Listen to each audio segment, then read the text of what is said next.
சாப்பாடுலாம் செஞ்சு முடிச்சுட்டு சரி சும்மா தானே இருக்கிறோம். ஃபஸ்ட்டு நான் எப்பவுமே 1ஆம் தேதியிலேருந்து 5ஆம் தேதிக்குள்ளே சரி இப்போ க்ரௌடாக இருக்கும்னு சொல்லிட்டு நான் போஸ்ட் ஆஃபீஸ் போகாமல் இருந்தேன்.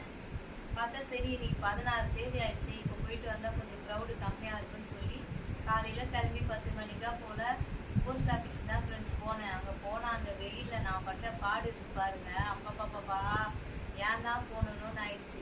சரி போயிட்டுமே அப்படியே நின்றுட்டு பசங்களுக்கு காசை போட்டு வரலான்னு சொல்லிட்டு கியூவில் நின்றுட்டு இருந்தேன்.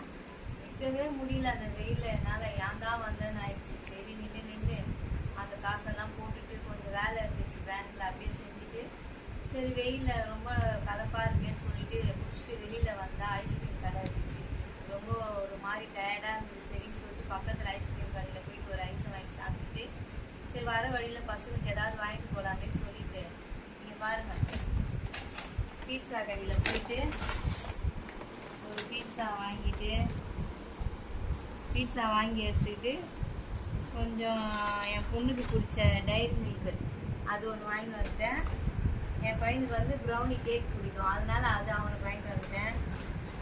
இந்த வீடியோ பிடிச்சிருந்தா லைக் பண்ணுங்கள். என் பசங்களுக்காக இதெல்லாம் வாங்கி